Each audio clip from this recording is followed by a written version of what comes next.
Hello students, welcome to my YouTube channel bright future study group. तो friends, मैं आज आप लोगों के लिए मैथ के मॉडल पेपर 1 लेकर आई हूँ। फ्रेंड्स, इसमें सारे जो क्वेश्चन ऑब्जेक्टिव हैं उसको मैं ट्रिकली कम समय में बताने की कोशिश की हूँ ताकि आप एग्ज़ाम में कम समय में अच्छा परफॉर्मेंस कर सकें। फ्रेंड्स, चूँकि ये ऑब्जेक्टिव है तो इसमें ज़्यादा टाइम कंज्यूम करने की ज़रूरत नहीं है।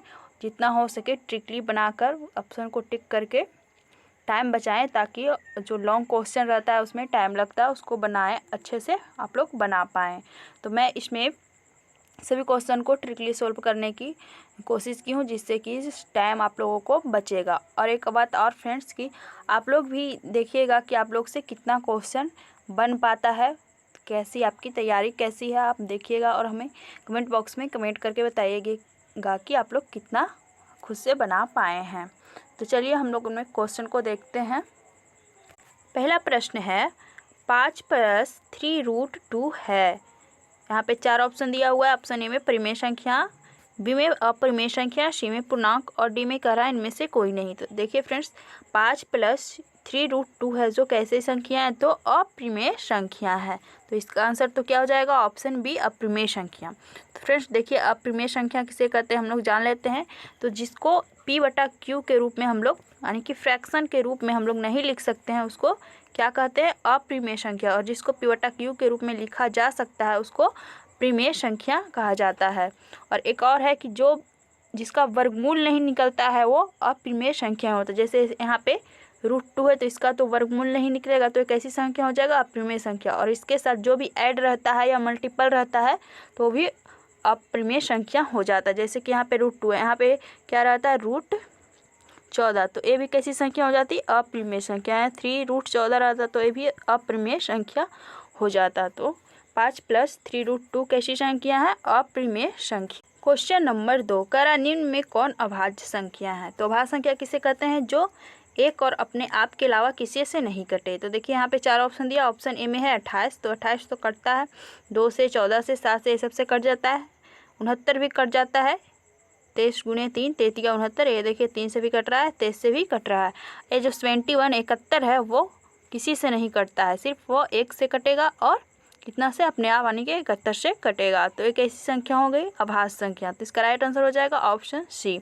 63 भी कट जाता है, 9 × 7 = 63। देखिए 9 और 7 से, 3 से भी। तो इसमें राइट आंसर इसका क्या हो जाएगा 71। अगला क्वेश्चन को देखते हैं, क्वेश्चन नंबर 3, निम्न में कौन अपरिमेय नहीं है। तो इनमें से कह रहा है, ऊपर वाला क्वेश्चन में था कि कौन अपरिमेय है, इनमें से इसमें कह रहा है कि कौन है जो अपरिमेय नहीं है। देखिए ए है √7, तो इसका वर्गमूल नहीं निकलेगा तो ए तो अपरिमेय है। √13 ए भी अपरिमेय है, इसका वर्गमूल नहीं निकाल सकते हैं, p/q के रूप में नहीं लिख सकते हैं इसको। ए √25 है तो देखिए इसका वर्गमूल निकल जाता है, कितना होगा 5। तो ए इसको p/q के रूप में हम लिख सकते हैं 5 को, 5/1 p/q के रूप में लिख सकते हैं। तो ए है जो अपरिमेय संख्या नहीं है। √25 अपरिमेय संख्या नहीं है, कैसी संख्या है, परिमेय संख्या। √31 भी है जो कैसी संख्या, ये अपरिमेय संख्या है। और √25 है तो अपरिमेय संख्या नहीं, तो इसलिए इसका राइट आंसर हो जाएगा ऑप्शन सी। क्वेश्चन नंबर 4, कारण निम्नलिखित में किस परिमेय संख्या का दशमलव प्रसार शांत है।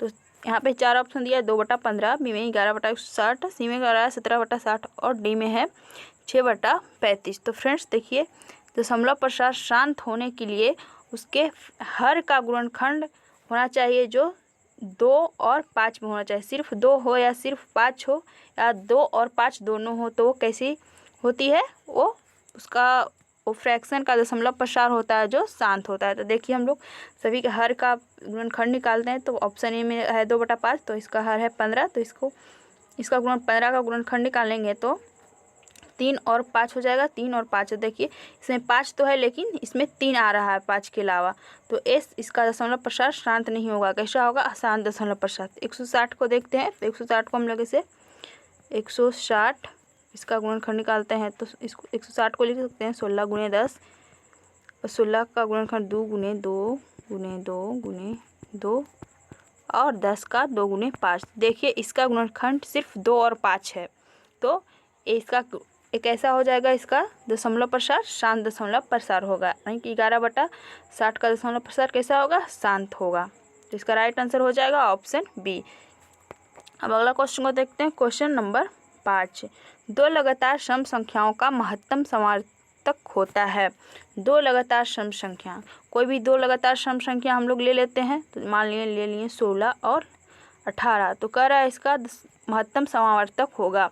तो महत्तम समावर्तक यानी कि HCF, HCF किसको, हाईएस्ट कॉमन फैक्टर, वह बड़ी से बड़ी संख्या जो दोनों को विभाजित कर दे। तो देखिए, एक तो ये दोनों को कौन विभाजित करेगा, एक, और एक है जो दो भी करेगा, तो इसमें बड़ा कौन है, दो। तो HCF किसको कहते हैं, हाईएस्ट कॉमन फैक्टर, वह बड़ी से बड़ी संख्या जो दोनों को विभाजित कर दे। तो दोनों को विभाजित बड़ी संख्या कौन करा, दो, 16 को भी और 18 को भी। तो इसका राइट आंसर क्या हो जाएगा, ऑप्शन सी इसका राइट आंसर हो जाएगा।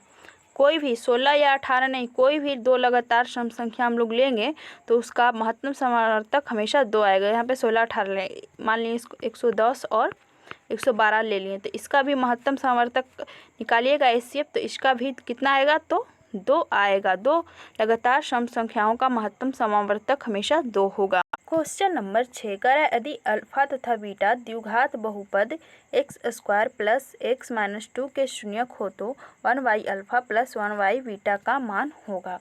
तो हम लोग जानते हैं शून्यकों का योग बराबर क्या होता है, -b/a, यानी कि अल्फा प्लस बीटा बराबर, शून्यक कौन है, अल्फा और बीटा, तो अल्फा प्लस बीटा बराबर हो जाएगा -b/a। तो b किसको कहते हैं, x के गुणांक को b कहते हैं, और a किसको कहते हैं, x² के गुणांक को क्या कहते हैं, a कहते हैं। तो यहाँ पे x गुणांक क्या है, 1 है, और x² का गुणांक भी 1 है, और माइनस होता है फॉर्मूला सही, तो यहाँ पे माइनस हो जाएगा। तो अल्फा प्लस बीटा कितना आ गया, -1। अब अल्फा इंटू बीटा निकाल लेते हैं, यानी कि शून्यकों का गुणनफल। तो अल्फा इंटू बीटा बराबर होता है c/a। तो c किसको कहते हैं, चर पद को, तो c कितना है, -2, और a यानी कि x² का गुणांक कितना, 1, तो शून्यकों का गुणनफल कितना आ गया, -2। तो मान किसका निकालने के लिए कह रहा है, 1y alpha plus 1y beta का। तो पहले इसका LCM ले लेंगे, तो LCM कितना आ जाएगा, अल्फा इंटू बीटा, ऊपर क्या हो जाएगा, ऊपर हो जाएगा beta plus alpha, beta plus alpha. तो देखिए यहाँ पे ऊपर में है शून्यकों का योग और नीचे है शून्यकों का गुणनफल, तो इसका मान हम लोग निकाल चुके हैं। तो शून्यकों का योगफल कितना है, -1, और शून्यकों का गुणनफल कितना आया है, तो -2, माइनस से माइनस कैंसिल हो गया, तो कितना इसका आंसर आ गया, 1/2। तो 1y alpha plus 1y beta का मान कितना हो जाएगा, 1/2। तो ऑप्शन ए में 1/2 है, तो इसलिए इसका राइट आंसर हो जाएगा ऑप्शन ए, 1/2। अब अगला क्वेश्चन को देखते हैं, क्वेश्चन नंबर 7 करा, यदि किसी समानांतर श्रेणी का nवां पद an प्लस b हो तो इसका पदांतर है, यानी कि d निकालने के लिए बोल रहा है। तो देखिए nवां पद कितना दिया हुआ है, तो an प्लस b, यानी कि an कितना दिया हुआ है हम लोग का, an प्लस b। तो मान लेते हैं n के जगह n को हम लोग 1 मान लेते हैं। तो देखिए n बराबर 1 मान लेंगे, तो यहाँ पे क्या हो जाएगा, n का जगह पर 1 रखेंगे तो a प्लस b हो जाएगा। फिर n बराबर 2 मान लेते हैं, तो n का मान 2 रखेंगे, तो यहाँ पे क्या हो जाएगा, 2a प्लस b। अब क्या निकालने के लिए कर रहा है, पदांतर। पदांतर बराबर होता है दूसरा पद माइनस पहला पद, तो दूसरा पद माइनस पहला पद, तो दूसरा पद कितना है, 2a प्लस b, और पहला पद कितना है, a प्लस b।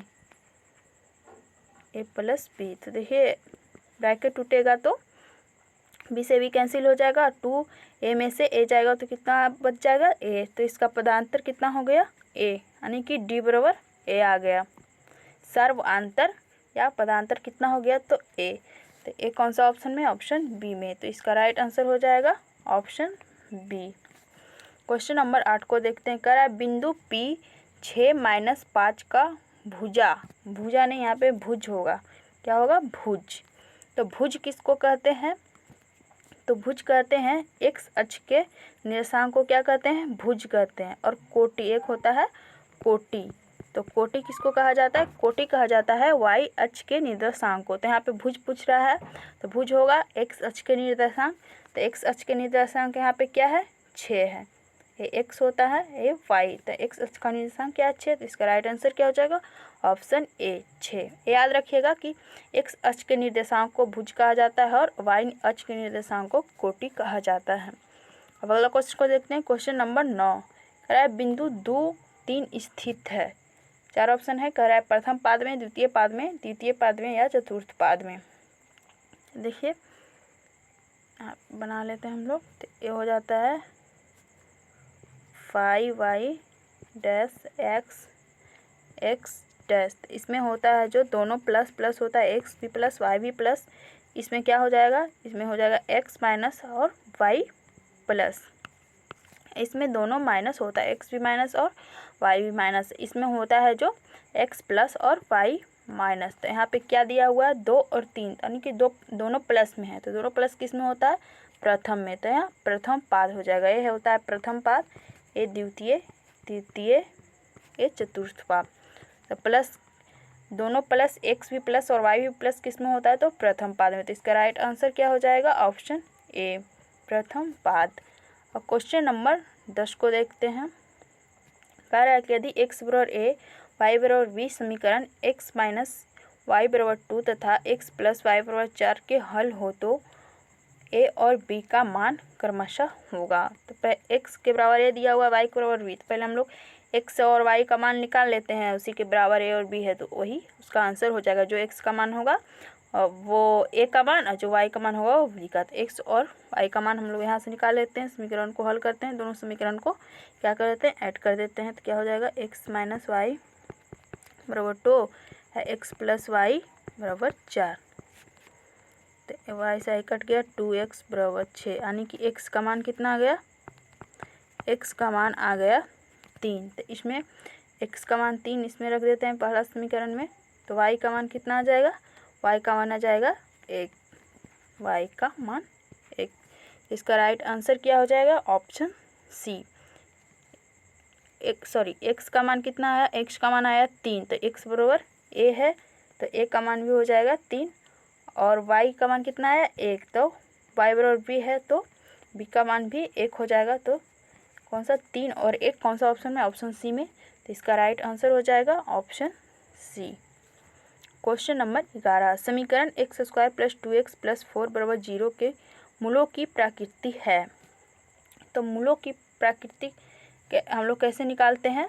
तो एक फार्मूला होता है d बराबर b स्क्वायर माइनस 4ac, यानी कि डिटर्मिनेंट इसके पे डिपेंड करता है कि मूल की प्रकृति है जो कैसी है।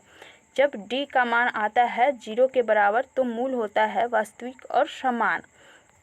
जब d का मान 0 से बड़ा आता है तो मूल वास्तविक होता है लेकिन समान नहीं होता है। और जब d का मान आता है 0 से छोटा तो मूल होता है कैसा? वो अवास्तविक होता है। तो हम लोग यहाँ पे पहले d का मान निकाल लेते हैं। देखते हैं d का मान क्या आता है। देखिए d का फॉर्मूला क्या होता है? b square minus 4ac। तो यहाँ b कितना है? 2 का स्क्वायर हो गया 4 माइनस 4। a कितना? a का, a किसका? तो x स्क्वायर का गुणक होता है तो 1 है। c कितना है? तो 4 है। देखिए 4 माइनस 16 कितना आ गया? माइनस 10, यानी कि d का वैल्यू कितना आ गया?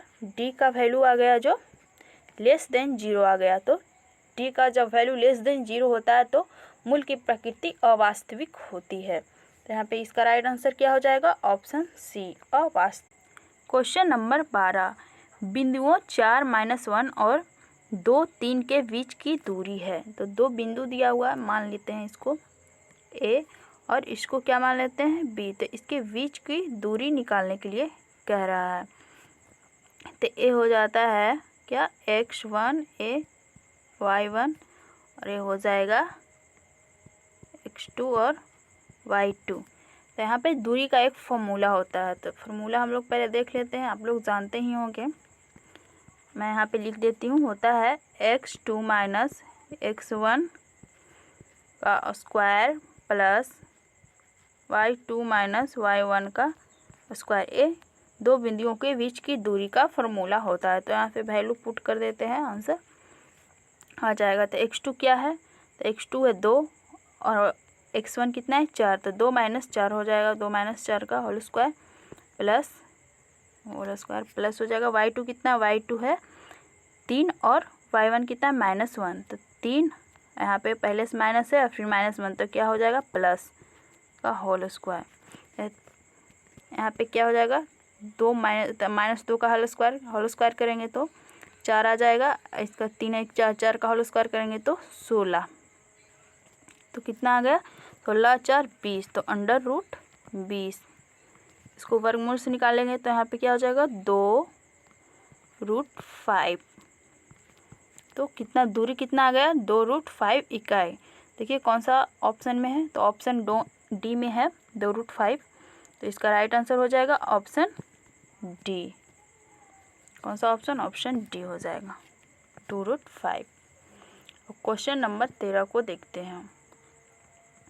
कह रहा है बिंदुओं 4 10 और 2 2 को मिलाने वाली रेखाखंड के मध्य बिंदु से बिंदु 0 2 की दूरी है। देखिए ए लॉन्ग क्वेश्चन दे दिया है, ऑब्जेक्टिव में दे देता है, टाइम तो उतना ही वेस्ट होगा लेकिन मिलेगा कितना, बस 1 नंबर ही मिलेगा।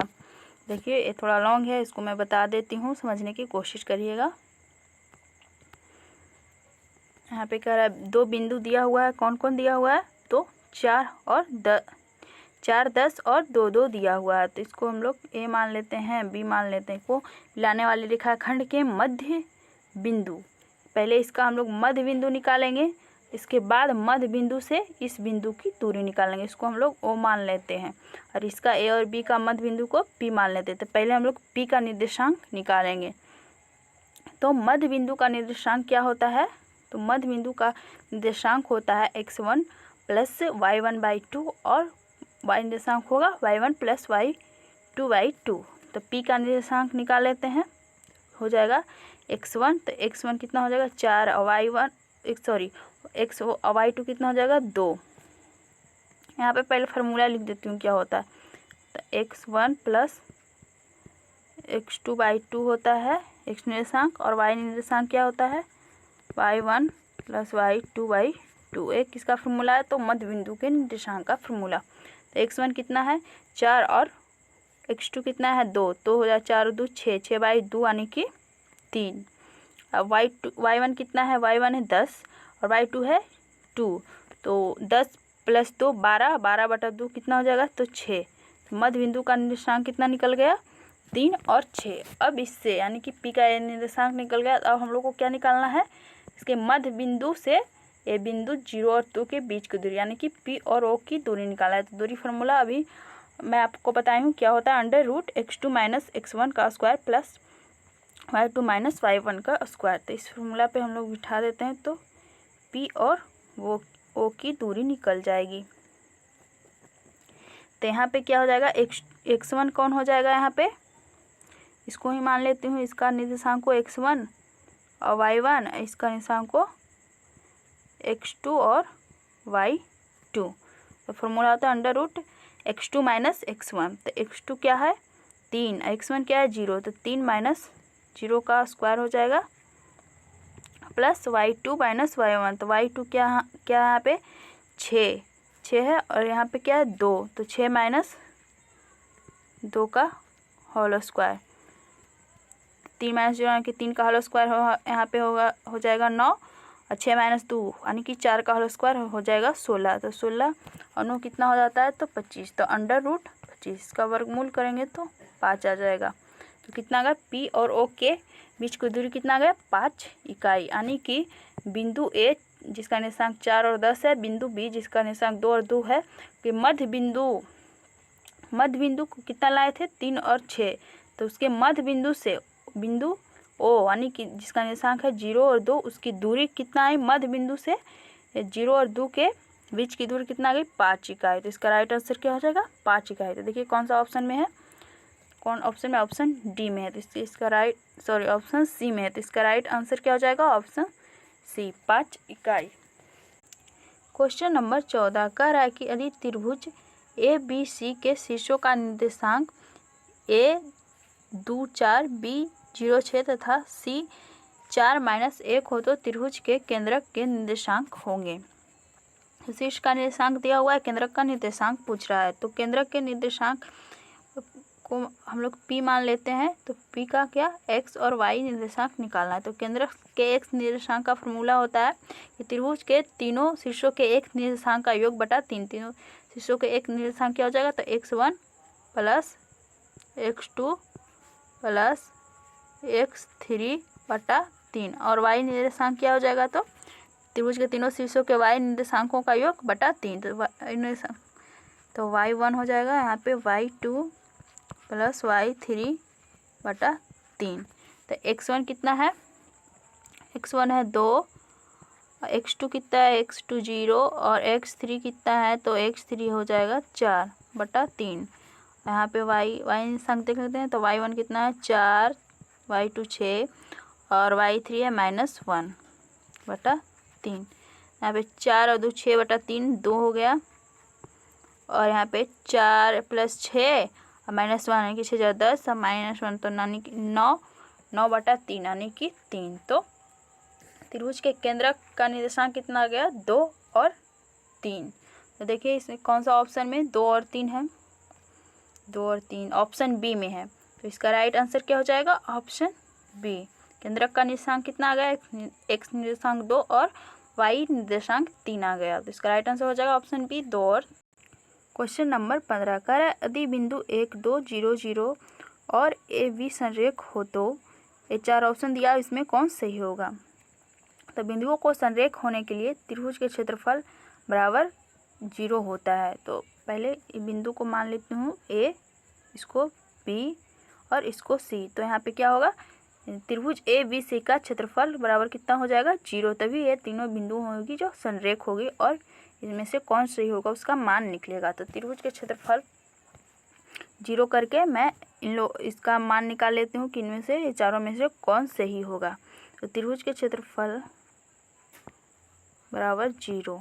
त्रिभुज के क्षेत्रफल क्या होता है, तो यहाँ पे 1/2 into x1 into y2 - y3 होता है। यहाँ पे मैं फार्मूला नहीं लिखती हूँ क्योंकि ये मैं पेन घर में खुद से बनाई हूँ, उससे अच्छा से लिखा नहीं पाता है, इसलिए डायरेक्ट वैल्यू पुट करती हूँ। तो पहले क्या होता है x1, तो x1 क्या है 1 इंटू होता है y2 - y3। तो y2 क्या है, तो y2 है 0 और y3 क्या है, तो b है।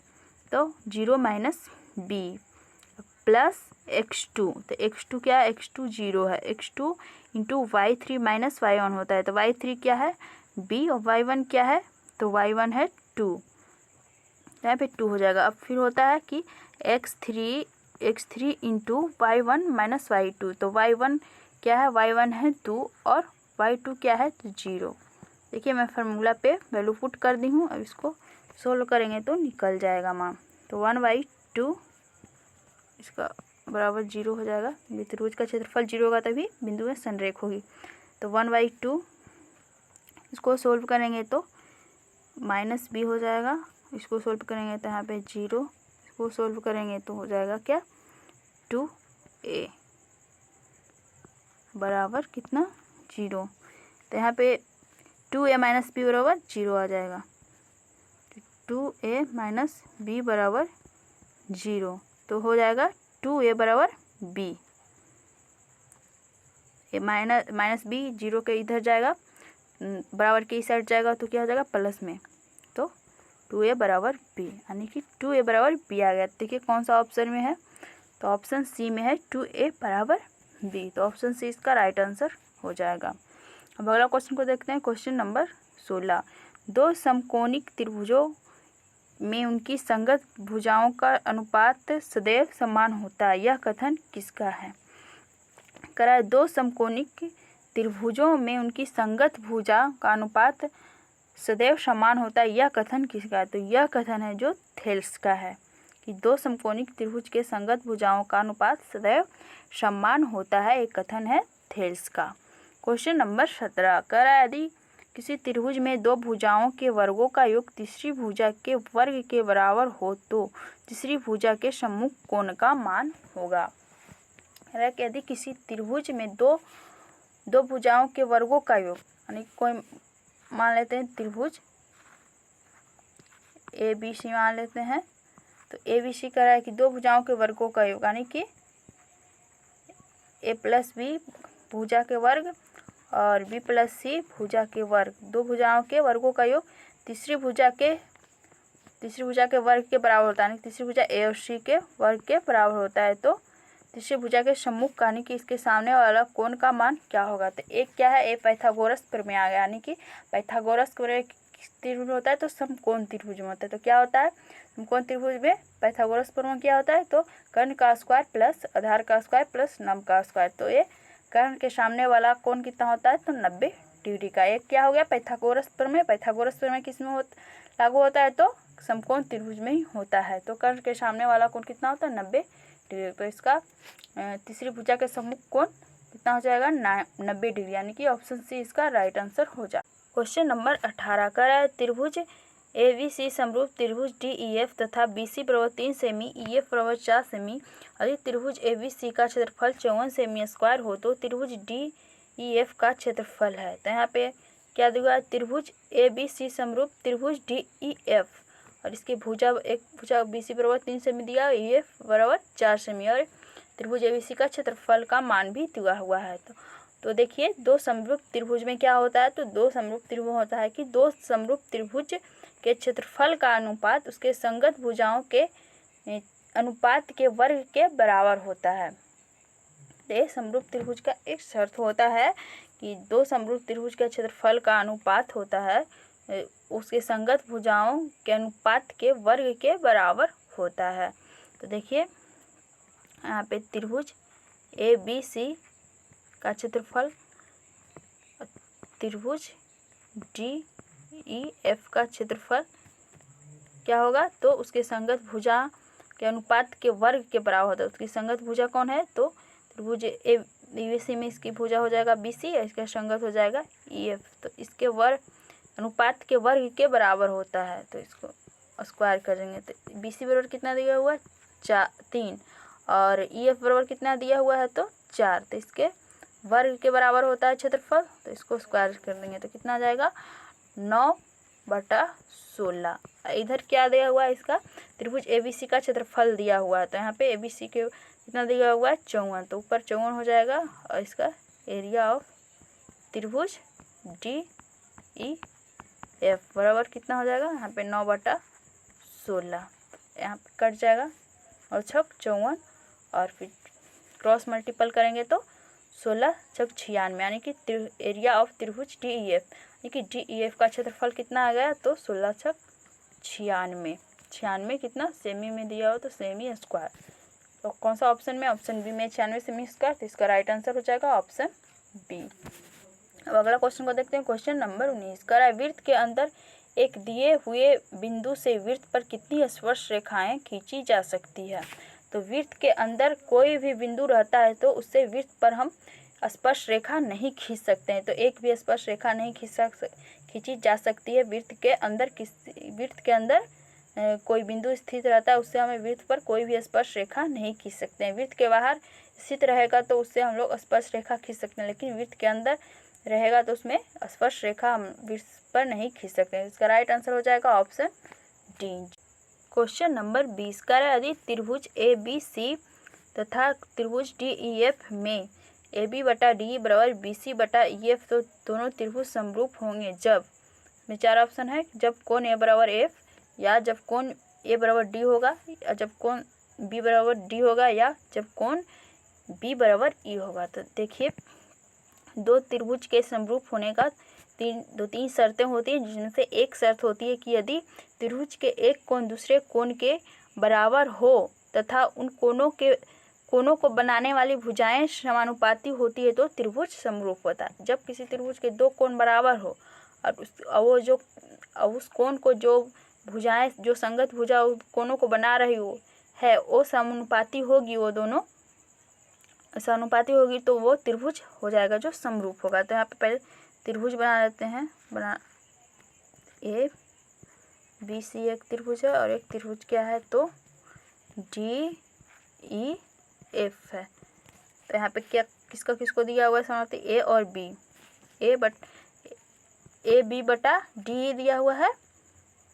संगत भुजा का अनुपात किसके, देखिए बराबर है किसके, तो बी सी और बटा ई एफ के बराबर है। तो इस ये दोनों से कौन कौन बन रहा है, तो त्रिभुज ए बी सी में ए बी और बी सी से कौन कौन बन रहा है, तो बी। और त्रिभुज डी ई एफ में डी ई और ई एफ से कौन कौन रहा है, तो ई। तो इस कोण को बनाने वाली संगत भुजाएं का अनुपात समान है, तो इसलिए एक कोण भी बराबर होगा, तभी त्रिभुज समरूप होगी। तो इसलिए क्या हो जाएगा, कोण बी बराबर कोण ई। तो कौन सा ऑप्शन में कोण बी बराबर कोण ई है, ऑप्शन डी में। तो इसका राइट आंसर हो जाएगा ऑप्शन डी।